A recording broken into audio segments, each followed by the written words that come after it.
أشهد أن محمد رسول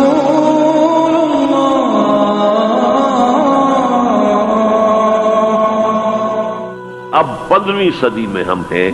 اب ایک بات میں کہہ رہا ہوں اور وہ میری ذاتی رائے ہے، گمان اندازہ اس میں مجھ سے اختلاف کرنے کا ہر ایک کو حق ہے.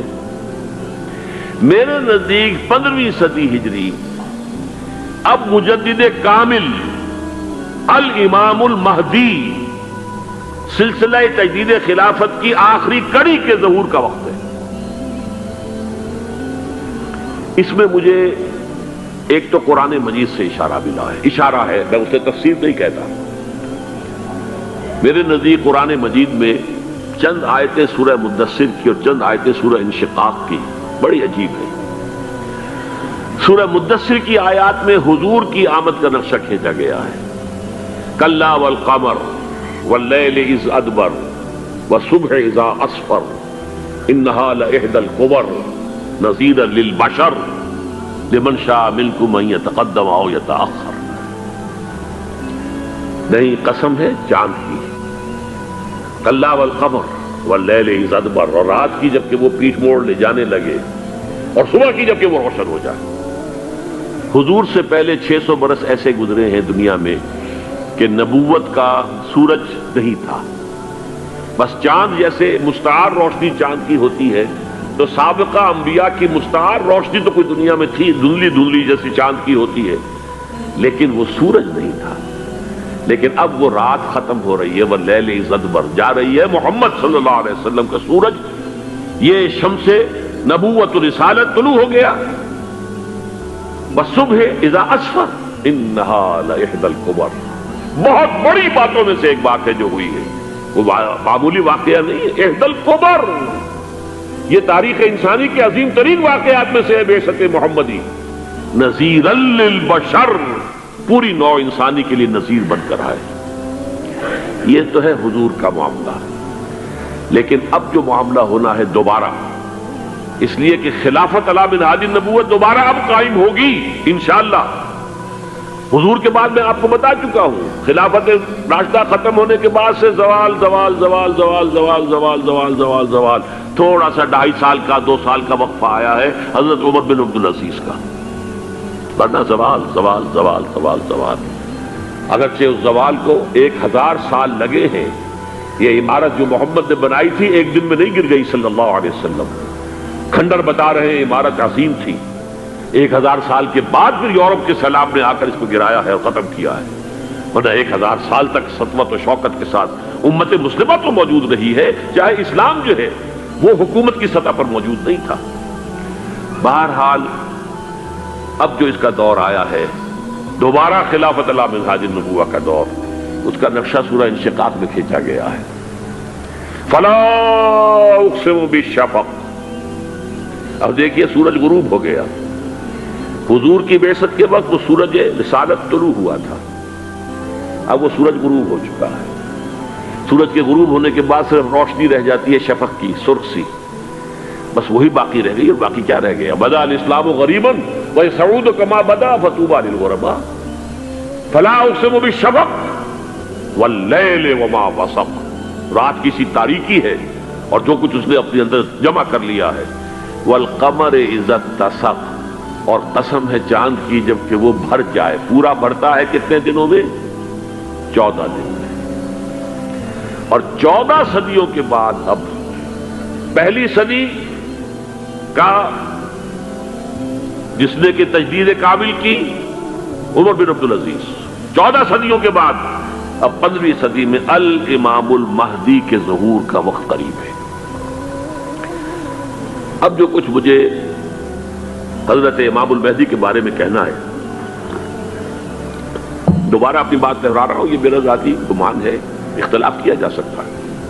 میرا گمان یہ ہے کہ یہ اب جو مجدد آئیں گے وہ حضرت مہدی ہوں گے. پہلی بات تو یہ جان لیجئے کہ مہدی 2 ہیں، ایک شیعوں کے مہدی، ایک سنیوں کے مہدی. ان میں بڑا فرق ہے. شیعہ حضرات مہدی کو مانتے ہیں، وہ ان کے 12ویں امام ہیں۔ ان کے عقیدے کے مطابق انہیں پیدا ہونے کے فوراً بعد اس اندیشے سے کہ انہیں قتل کر دیا جائے گا ایک غار میں چھپا دیا گیا تھا۔ تقریباً 1200 برس سے وہ اس غار کے اندر ہیں، وہ روپوش ہیں، چھپے ہوئے ہیں، اسی لیے انہیں امام غائب کہا جاتا ہے، اور اب ان کا انتظار ہو رہا ہے، اس لیے انہیں امام منتظر بھی کہا جاتا ہے۔ اس لیے شیعوں کے دارالعلوم جو ہوتے ہیں دارالعلوم المنتظر، وہ اس لیے کہ ان کا انتظار کیا جا رہا ہے۔ تو یہ ہے، اب وہ ان کا خیال ہے کہ آخری دور میں، آخری زمانے میں وہ ظاہر ہو جائیں گے، غار سے نکل آئیں گے۔ دیکھیے، میں اس عقیدے کو اس بنا پر رد نہیں کرتا کہ یہ ناممکن ہے کہ کیسے کوئی شخص جو ہے 1200 برس تک کسی غار کے اندر زندہ رہ سکتا ہے، نہیں، میں سمجھتا ہوں ممکن ہے۔ 300 برس تک اصحاب کہف رہے کہ نہیں رہے؟ سوئے رہے۔ 300 ایئرس ہم مانتے ہیں۔ حضرت عیسیٰ اسی حیات عرضی کے ساتھ 2000 سال سے موجود ہیں آسمان پہ کہ نہیں ہے؟ آپ کو معلوم ہے حضرت عزیر 100 برس تک مرنے کے بعد دوبارہ زندہ کر دیے گئے۔ فَأَمَاتَهُ اللَّهُ مِئَةَ عَامٍ ثُمَّ بَعَثَهُ۔ تو ناممکنات میں سے کوئی سوال پیدا نہیں ہوتا، لیکن یہ کہ آیا کوئی امامت معصومہ کا تصور قرآن اور حدیث سے ہمیں ملتا ہے؟ پھر یہ کیا یہ موروثی امامت کہ حضرت علی کی نسل جو حضرت فاطمہ سے چلی ہے اسی میں یہ امامت ہوگی؟ اس کے لیے ہمارے پاس کوئی دلیل نہیں ہے، ہم اس کو تسلیم نہیں کرتے۔ ہم تو سمجھتے ہیں کہ معصومیت ختم ہو گئی محمد الرسول اللہ صلی اللہ علیہ وسلم پر، خاتم المعصومین ہے محمد الرسول اللہ۔ اب ان کے بعد تو اجتہاد ہے اور خلافت ہے، عام معاملات میں اجتہاد ہوگا، نظام خلافت کا ہوگا۔ تو ہمارے نزدیک جو میں جس مہدی کا نام لے رہا ہوں وہ مہدی ہے جو ایک مجدد ہوں گے، جیسے کہ مجددین کے نام میں نے آپ کو گنوائے ہیں، مجدد الفسانی ہو، شاہ ولی اللہ ہو، سید احمد بریلوی ہو، شیخ الہند ہو، ایک ہوں گے انسان جو پیدا ہوں گے انسانوں کی طرح عام طور پر اپنی عمر کو پختگی کو پہنچیں گے، پھر وہ سامنے آئیں گے منظر پر، پھر وہ کام کریں گے، قیادت کریں گے، عرب میں ان کا ظہور ہوگا۔ دوسری بات یہ نوٹ کر لیجئے حضرت مہدی کے بارے میں، ہمارے ہاں احادیث کے جو مجموعے ہیں ان میں جو ٹاپ کے 2 مجموعے ہیں ان میں کہیں حضرت مہدی کا ذکر نہیں ہے، نہ صحیح بخاری میں نہ صحیح مسلم میں، لیکن ہم اسے نظر انداز نہیں کر سکتے کہ صحائح ستہ کی بقیہ 4 کتابوں کے اندر موجود ہے، لہذا نظر انداز نہیں کر سکتے، اگنور کرنا ممکن نہیں ہے۔ اب اس میں میں چاہتا ہوں کہ کچھ حدیثیں آپ کو میں سناؤں جن میں حضرت مہدی کا تذکرہ کیا گیا ہے۔ پہلی ہے وعن عبداللہ ابن مسعود قال قال رسول اللہ صلی اللہ علیہ وسلم، حضرت عبداللہ ابن مسعود سے روایت ہے، وہ فرماتے ہیں کہ حضور نے ارشاد فرمایا لا تذهب الدنيا حتى يملك العرب رجل من اہل بیتی، یہ دنیا ختم نہیں ہوگی جب تک کہ عرب پر میرے اہل بیت میں سے ایک شخص کی حکومت قائم نہ ہو۔ اور آپ کو معلوم ہے کہ آج تک عرب پر حضور کے اہل بیت کی کوئی حکومت قائم نہیں ہوئی، اور جب قائم ہوئی بھی تھی حضرت علی کو اگر شمار کیا جائے، اس لیے کہ حضور نے وہ جو مشہور واقعہ ہے کہ ایک چادر میں لے لیا تھا حضرت علی کو اور حضرت فاطمہ اور حضرات حسنین کو، اللہم ہؤلاء اہل بیتی، اے اللہ یہ بھی میرے اہل بیت ہیں، تو حضرت علی کی بھی حکومت منعقد نہیں ہوئی، پورے عالم اسلام پر ان کی حکومت نہیں تھی، اس لیے کہ شام اور مصر دونوں صوبے جو ہیں انہوں نے ان کی اطاعت قبول نہیں کی تھی۔ اس حوالے سے یہ معاملہ ابھی ہونا ہے۔ لا تذهب الدنيا حتى يملك العرب رجل من اہل بیتی یواطئ اسمہ اسمی، اس کا نام وہی ہوگا جو میرا نام ہے، یعنی محمد صلی اللہ علیہ وسلم، اور ان کا نام بھی مہدی کا نام بھی محمد، مہدی تو ان کا لقب ہے۔ یہ ترمذی میں بھی ہے، ابو داؤد میں بھی ہے، سنن ابی داؤد، جامع ترمذی، بلکہ ابو داؤد میں ایک اور روایت ہے، قال حضور نے فرمایا لو لم يبقى من الدنيا الا يوم، اگر دنیا کی زندگی میں سے کچھ بھی نہ بچے سوائے ایک دن کے، لطول اللہ تعالی ذلك اليوم، تو اللہ تعالیٰ اس دن کو لمبا کر دے گا، حتی یبعث فیہ رجلا منی، یہاں تک کہ میرے خاندان میں سے ایک شخص کو اٹھائے گا، من اہل بیتی، میرے اہل بیت میں سے، یواطئ اسمہ اسمی و اسم ابی ہے اسم ابی، جس کا نام میرے نام پر ہوگا، جس کے والد کا نام میرے والد کے نام پر ہوگا، محمد ابن عبداللہ ان کا نام ہوگا، اور وہ یملأ الارض قسطا وعدلا کما ملئت ظلما وجورا، وہ سرزمین عرب کو عدل اور انصاف سے اسی طرح بھر دیں گے جیسے کہ وہ ظلم اور زیادتی سے بھر چکی ہوگی۔ دوسری روایت ہے حضرت ابو سعید خدری رضی اللہ تعالیٰ عنہ سے، حضور نے فرمایا المہدی منی اجل الجبہۃ اقنى الانف یملأ الارض قسطا وعدلا کما ملئت ظلما وجورا یملک 7 سنین، رواہ داؤد، کہ مہدی مجھ میں سے ہوں گے بڑی روشن پیشانی والے اور بڑی کھڑی ناک والے، وہ زمین کو بھر دیں گے انصاف سے اور عدل سے جیسے کہ وہ ظلم سے بھری ہوئی ہوگی، اور وہ 7 برس تک حکومت کریں گے۔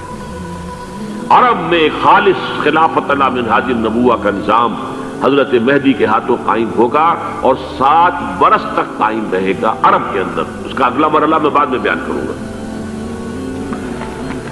تیسری روایت، اور اس کو میں اس لیے خاص طور پہ سنا رہا ہوں کہ اس میں وہی الفاظ آئے ہیں جو میں نے ابتدا میں حدیث آپ کو سنائی تھی، اس کے الفاظ ہیں۔ عن ابی سعید قال ذکر رسول اللہ صلی اللہ علیہ وسلم بلاء یصیب هذه الامہ حتی لا یجد الرجل ملجا یلجا الیہ من الظلم۔ حضور نے ذکر فرمایا کہ ایک دور ایسا آئے گا انتہائی ابتلا اور آزمائش اور مصائب کا کہ کسی شخص کو کوئی سر چھپانے کی جگہ نہیں ملے گی اس ظلم سے اپنے آپ کو بچانے کے لیے۔ فَيَبْعَثُ اللَّهُ رَجُلًا مِنْ عِتْرَتِي وَأَهْلِ بَيْتِي، تو پھر اللہ میرے خاندان میں سے، میرے اہل بیت میں سے اٹھائے گا ایک شخص کو، فَيَمْلَأُ بِهِ الْأَرْضَ قِسْطًا وَعَدْلًا، اور اس کے ذریعے سے اللہ تعالیٰ زمین کو عدل و قسط سے بھر دے گا۔ یرضى عنہ ساکن السماء، یہ وہی الفاظ آ گئے اب، اس سے پھر راضی ہو جائیں گے آسمانوں میں رہنے والے بھی، وساکن الارض، اور زمین میں رہنے والے بھی۔ لا تدع السماء من قطرها شيئا الا ثبته، آسمان اپنا ایک قطرہ بھی نہیں روکے گا مگر یہ کہ اس کو زمین کے اوپر نثار کر دے گا، بارش کی شکل میں گرا دے گا۔ ولا تدع الارض من نباتها شيئا الا اخرجته، اور زمین اپنی پیداوار میں سے کوئی شے نہیں چھپائے گی، نہیں روکے گی مگر کچھ کو ظاہر کر دے گی۔ چوتھی حدیث جو ہے وہ حضرت ام سلمہ سے رضی اللہ تعالی عنہ قال سمعت رسول اللہ صلی اللہ علیہ وسلم یقول المہدی من عتبتی من اولاد فاطمہ، رواہ ابو داؤد، یہ بھی سنن ابو داؤد کی روایت ہے۔ حضور نے فرمایا مہدی میرے خاندان سے، میرے اہل بیت سے ہوں گے، یعنی اولاد فاطمہ میں سے، اور تفسیر اس کی آتی ہے کہ حضرت حسن کی اولاد میں سے ہوں گے۔ 5ویں حدیث میں آپ کو سنا رہا ہوں، اور اس میں ایک عجیب مشابہت آپ کے سامنے آئے گی حضرت عمر بن عبدالعزیز کے ساتھ، یہ اول اور آخری کڑی کے درمیان مشابہت۔ عن علی رضی اللہ تعالی عنہ، یہ حدیث جو ہے مسند احمد ابن حنبل میں بھی ہے اور سنن ابن ماجہ میں بھی ہے۔ قال قال رسول اللہ صلی اللہ علیہ وسلم المہدی منا اہل البیت یصلحہ اللہ فی لیلۃ، مہدی ہم میں سے ہوں گے، ہمارے اہل بیت میں سے، اور اللہ ایک ہی رات میں ان کی اصلاح کر دے گا۔ یعنی وہ پہلے سے کوئی زیادہ روحانی یا دینی کوئی اس طرح کی شخصیت نہیں ہوں گے، لیکن ایک ہی رات میں اللہ تعالیٰ ان کی سیرت و کردار کے اندر انقلاب عظیم برپا کر دے گا۔ جیسے کہ میں نے عرض کیا تھا آپ سے کہ عمر بن عبدالعزیز کی زندگی میں انقلاب عظیم آیا ہے، خلافت کا بوجھ پڑتے ہی کہاں وہ خوش باش اور خوش لباس اور خوش خوراک، وہ شہزادہ ٹھاٹ باٹ والا، جاگیر والا، گورنر کا بیٹا اور خود گورنر، اور کہاں یہ کہ اس کی وہ درویشی جو میرے نزدیک واللہ عالم، ڈرتے ڈرتے کہہ رہا ہوں، میرے نزدیک وہ حضرت ابو بکر، حضرت عمر اور حضرت علی کی درویشی کو بھی مات دے گئی۔ لیکن کنٹراسٹ بہت شدید ہے، وہاں جو بھی کچھ تھا وہ تدریجاً آیا تھا، ہوتے ہوتے ہوتے ایک انتہا، اور یہاں سڈن آیا۔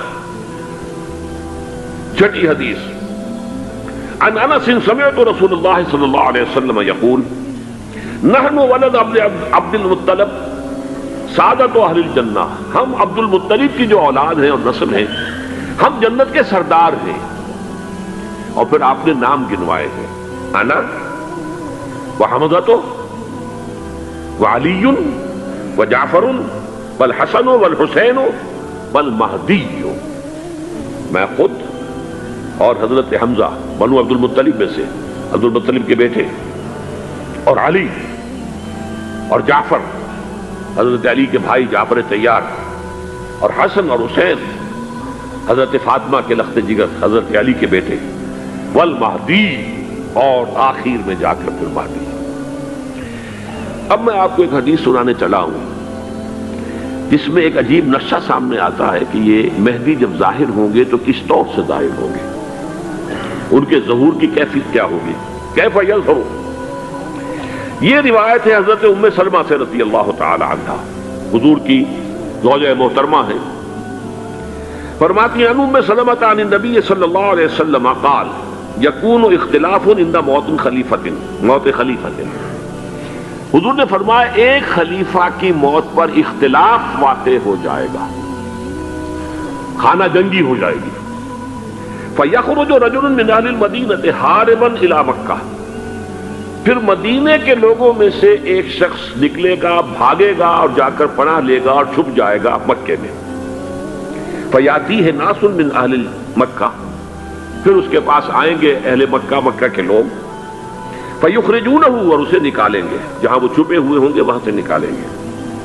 وَهُوَ كَارِهٌ، اور وہ بالکل اس کو پسند نہیں کر رہے ہوں گے، نہ وہ خواہش مند ہوں گے کہ ان کے ہاتھ پر بیعت کی جائے، نہ وہ یہ چاہیں گے کہ وہ میدان میں آئیں اور ان کو جو ہے اپنا لیڈر مانا جائے۔ وَهُوَ كَارِهٌ فَيُبَايِعُونَهُ بَيْنَ الرُّكْنِ وَالْمَقَامِ، لیکن لوگ جو ہے پھر اصرار کے ساتھ ان کے ہاتھ پر بیعت کریں گے رکن اور مقام کے درمیان۔ رکن وہ کونا ہے خانہ کعبہ کا جس میں حجر اسود لگا ہوا ہے، اور مقام ابراہیم جو ہے، ان دونوں کے مابین جو یہ علاقہ ہے یہاں پر وہ بیعت ہوگی۔ وَيُبْعَثُ إِلَيْهِ بَعْثٌ مِّنَ الشَّامِ، ان کے خلاف ایک لشکر بھیجا جائے گا شام سے۔ نہیں کہا جا سکتا کہ باسی حکومت اس وقت کی جو ہے اس کی طرف سے کوئی مسئلہ اس طرح کا اٹھ کھڑا ہو، اس لیے کہ ابھی تو بہرحال باسی حکومت وہاں ہے۔ فَيُخْسَفُ بِهِمْ بِالْبَيْضَاءِ بَيْنَ مَكَّةَ وَالْمَدِينَةِ، لیکن اللہ تعالیٰ اس لشکر کو مکے اور مدینے کے درمیان وادی بیضاء میں دھسا دے گا، زمین کے اندر پورے کے پورے لشکر کو۔ فَإِذَا رَأَى النَّاسُ ذَلِكَ، جب لوگ یہ دیکھیں گے کہ اتنی بڑی نشانی ظاہر ہو گئی، أَتَاهُ أَبْدَالُ الشَّامِ وَعَصَائِبٌ من العراق فَيُبَايِعُونَهُ، اب شام سے سارے کے سارے جو اولیاء اللہ ہیں وہ بھی آئیں گے، اور عراق سے جوق در جوق لوگ آئیں گے اور ان سے بیعت کریں گے۔ وَيَعْمَلُ فِي النَّاسِ بِسُنَّةِ نَبِيِّهِمْ، پھر وہ عمل کریں گے لوگوں کے مابین، حکومت کریں گے اپنے نبی کی سنت کے مطابق۔ وَيُلْقِي الْإِسْلَامُ بِجَرَانِهِ، اور اسلام اپنی گردن زمین پر ٹکا دے گا۔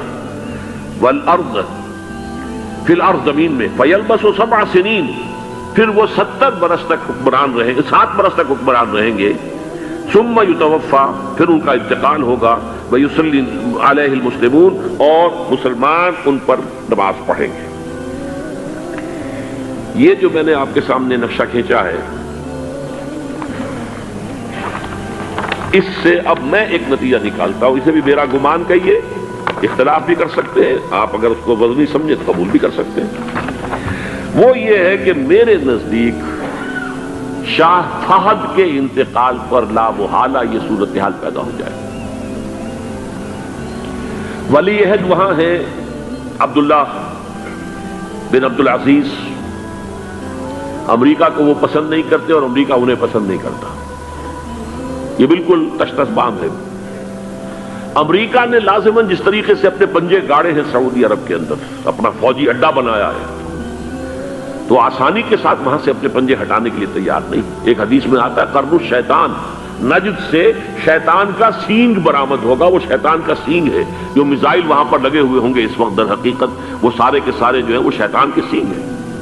بہرحال کوشش وہ کرے گا کہ جیسے کہ اس نے جارڈن میں کیا، کتنے عرصے سے وہاں شاہ حسین کا چھوٹا بھائی حسن جو ہے وہ ولی عہد تھا، عین وقت کے اوپر آ کر، اور پتہ نہیں کیسی کیسی دوائیاں دے کر اسے لے کر آئے ہیں شاہ حسین کو، مرتے ہوئے کو تھوڑی دیر زندہ رکھنے کے لیے، اور وہ تبدیلی کروا کر جو ہے واپس لے گئے ہیں۔ تو یہ معاملہ ہوا ہے، تبدیلی کروا دی، وہاں تو ہو گئی آرام سے، کوئی بات نہیں۔ بحرین میں بھی غالباً ایسا ہی معاملہ ہوا ہے، واللہ عالم، مجھے یاد پڑتا ہے کہ وہ چاہتے ہیں کہ ہمارا پسند کا آدمی آئے۔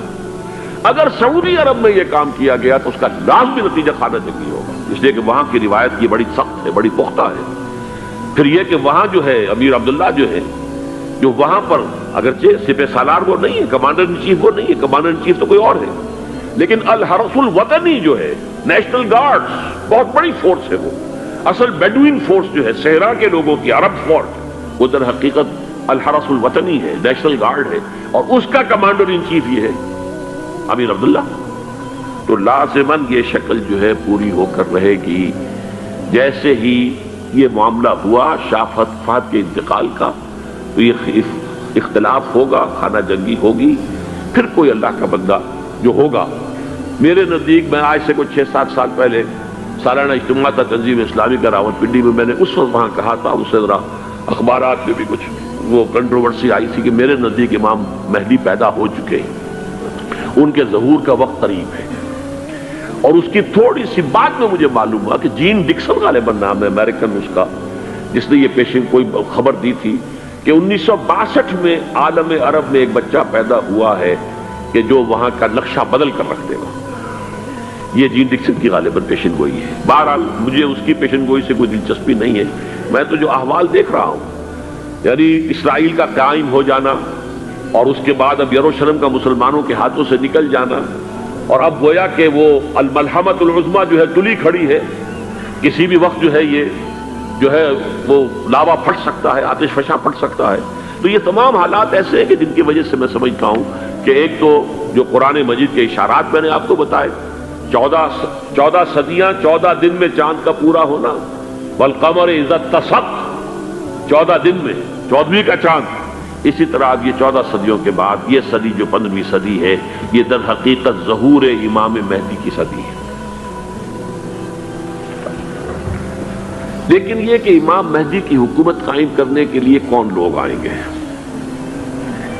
عرب جو ہیں وہ اندر سے کھوکھلے ہو چکے ہیں، عیاشی نے، دولت نے، پیسے نے، دولت، پیسہ، عیاشی، اس کی وجہ سے کھوکھلے ہو چکے ہیں۔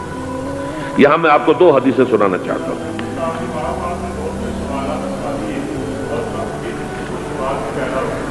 بہت سے ہو گئے، آپ اطمینان سے تشریف رکھیے۔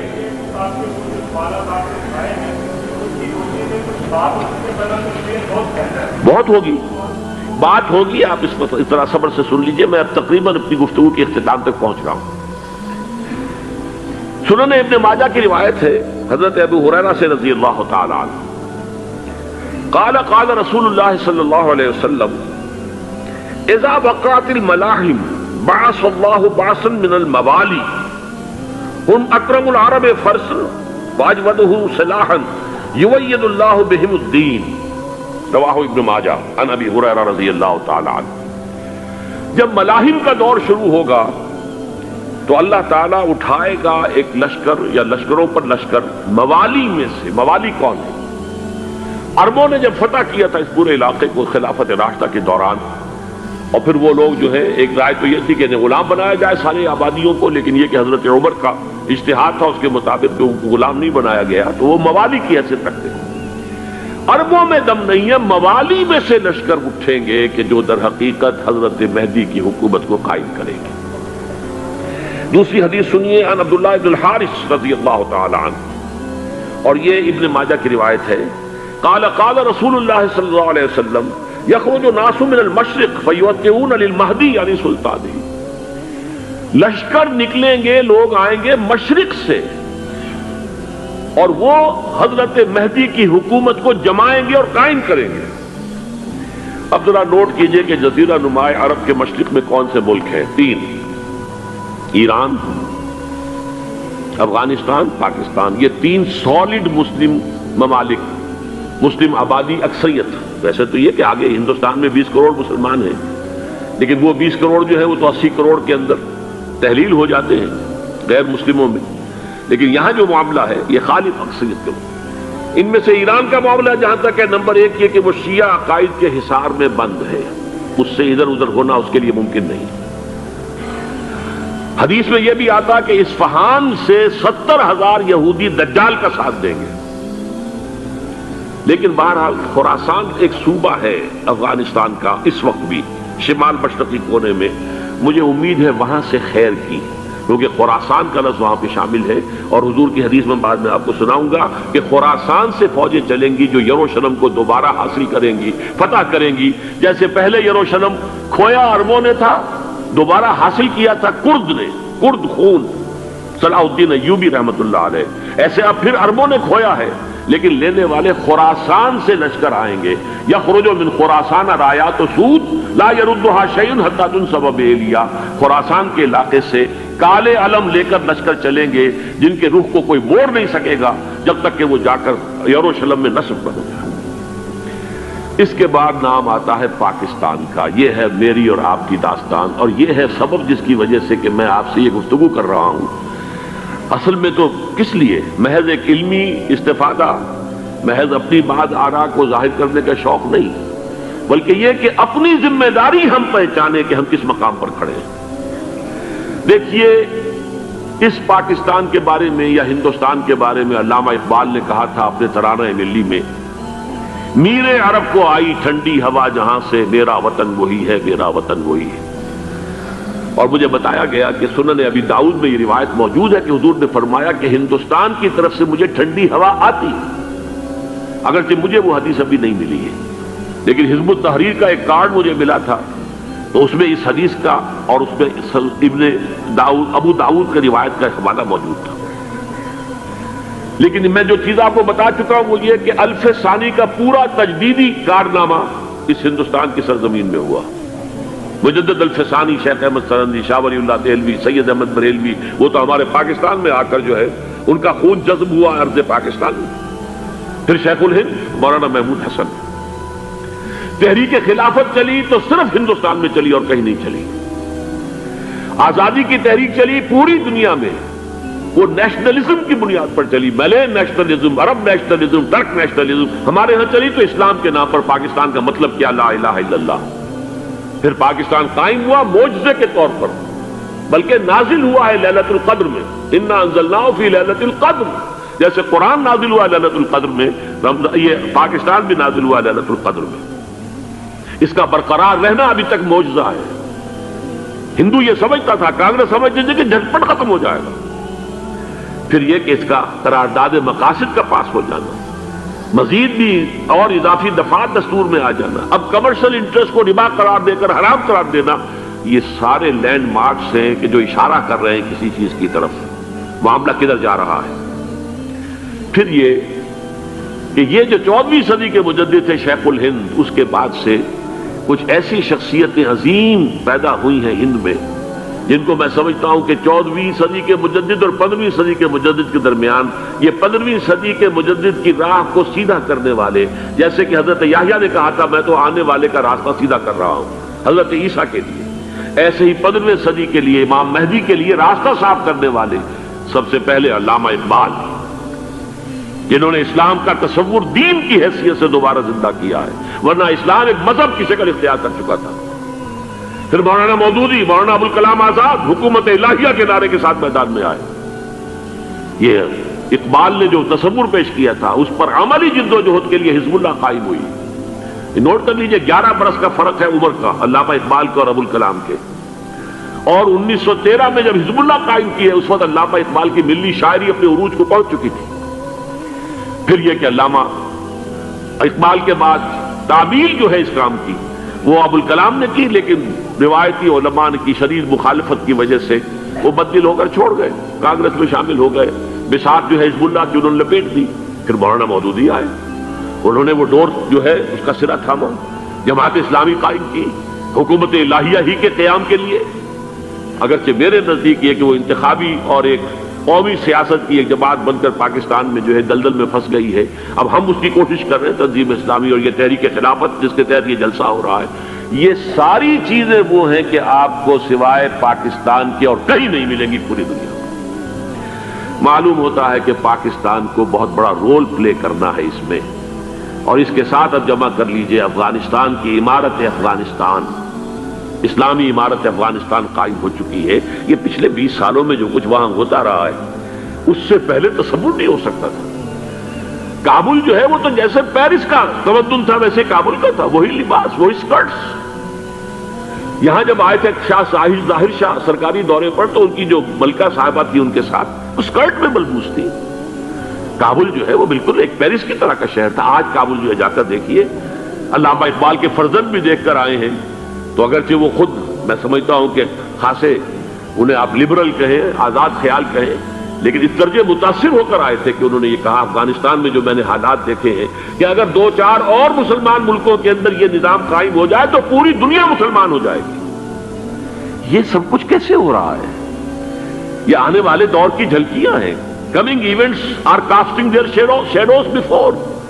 یہ سب بتا رہے ہیں کہ پاکستان افغانستان کو مل کر اس میں کوئی عظیم رول پلے کرنا ہے. اور اس کے ضمن میں اب میں علامہ اقبال کے بارے میں آخری بات کہہ رہا ہوں. علامہ اقبال کے بارے میں عام یہ خیال ہے, انہوں نے اپنے خطبات میں مہدی کا اور نزول مسیح کا, حالانکہ میں کل پڑھ رہا تھا مولانا سید احمد اکبر آبادی رحمۃ اللہ علیہ کا ایک مقالہ ان کا کہ علامہ اقبال نے ابن خلدون کے بارے میں یہ کہا ہے کہ مہدی کا اور نزول عیسیٰ کا دونوں کا انہوں نے انکار کیا ہے. حالانکہ ابن خلدون نے نزول عیسیٰ کا انکار نہیں کیا, صرف مہدی کا انکار کیا ہے. بہرحال علامہ اقبال نے خطبات میں انکار کیا ہے. لیکن یہ کہ اپنی شاعری کے اندر میں چیلنج کرتا ہوں کسی بڑے سے بڑے اقبال شناس کو, ان کا یہ شعر ذرا سنیے. خضر وقت از خلوت دشت حجاز آید بروں, کارواں زی وادی دور و دراز آید بروں. خضر وقت, امام وقت, رہنمائے وقت, قائد وقت, خلوت دشت حجاز, حجاز کی صحرا کی کسی خلوت گزینی سے نکل کر باہر آئیں گے. میں حیران ہوتا ہوں علامہ کے اس فکر پر اور اس مصرے پر. یہاں انہوں نے شیعہ اور سنی دونوں کے کانسیپٹ جمع کر دیے. شیعہ کا کانسیپٹ یہی چھپے ہوئے کسی غار میں وہاں سے برآمد ہوں گے, اور ہمارا کانسیپٹ میں ام سلمہ رضی اللہ تعالیٰ عنہ کی حدیث سنا چکا, چھپے ہوئے ہوں گے وہ وہاں پر, مدینے سے نکل کر آ کر مکے میں چھپ جائیں گے. اس خانہ جنگی کی حالت میں لوگ ان کی طرف دیکھ رہے ہوں گے, سوچتے ہوں گے انہیں میدان میں آنا چاہیے, کوئی پارٹ پلے کرنا چاہیے, امت کی رہنمائی کرنی چاہیے. لیکن وہ چھپیں گے, وہ کارے ہوں گے, وہ اس ذمہ داری کو قبول نہیں کرنا چاہیں گے, جا کے چھپ جائیں گے مکے میں. وہاں سے مکے والے انہیں نکالیں گے, اور وہ کارے ہوں گے, انہیں بالکل یہ پسند نہیں ہوگا کہ یہ ذمہ داری اٹھائیں. تو خضر وقت از خلوت دشت حجاز آید بروں, کارواں زی وادی دور و دراز آید بروں. کارواں جو چلے گا ان کی مدد کے لیے اس وادی دور و دراز, اس عظیم وادی دور و دراز, یہ وادی سندھ ہے. وادی سندھ جو ہے ہم سمجھتے ہیں کہ صرف یہ پاکستان اور پنجاب جو ہے یہ اس میں شامل ہے. سندھ اور پنجاب نہیں, افغانستان کا پورا مشرقی علاقہ اس میں شامل ہے. جیسے دریائے جیلم سندھ میں جا رہا ہے, جیسے دریائے گلگت سندھ میں آ کر ملتا ہے, جیسے دریائے چناب اور راوی اور جیلم اور یہ سب جا رہے ہیں اور آ رہے ہیں, اسی طرح دریائے کابل کہاں سے آ رہا ہے, دریائے گومل کہاں سے آ رہا ہے, ٹوچی کہاں سے آ رہا ہے.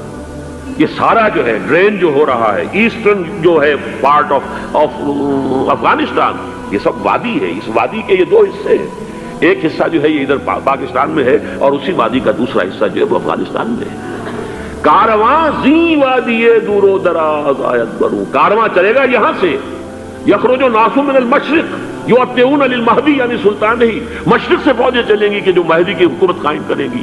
اور یخرج من خراسان رایات و سود, اور خراسان سے سیاہ پرچم چلیں گے کہ جن کا رخ کوئی موڑ نہیں سکے گا, حتیٰ تنصب بیلیا, یہاں تک کہ وہ جا کر یروشلم کے اندر نصب ہو جائیں گے. حضرات, میں ایک میری گفتگو کا حصہ باقی تھا لیکن میں اسے چھوڑ رہا ہوں, اس لیے کہ گلوبلائزیشن جو اس کی ہوگی, جو خلافت علی منہاج النبوہ کی تجرید کامل حضرت مہدی کے ہاتھوں عرب میں ہوگی, اس سے پہلے اس کے لیے محنت, کوشش, جد و جہد پاکستان اور افغانستان میں ہو چکی ہوگی جو اسے سپورٹ کرے گی اور وہاں جا کر حکومت قائم کرے گی. اس کے بعد گلوبلائزیشن کا جو مرحلہ اس کا ہے وہ حضرت مہدی کے ہاتھوں نہیں ہے, وہ حضرت عیسیٰ ابن مریم ان کے نزول کے بعد ہے, جن کے نزول کے بعد دجال کا خاتمہ ہوگا اور یہودیوں کا استحصال ہوگا. مسلمانوں پر بھی بڑی تکالیف عربوں پر آئیں گی, شدائد آئیں گے, لیکن یہ وہ میں حصہ جو اپنی گفتگو کا آج چھوڑ رہا ہوں. اشہد ان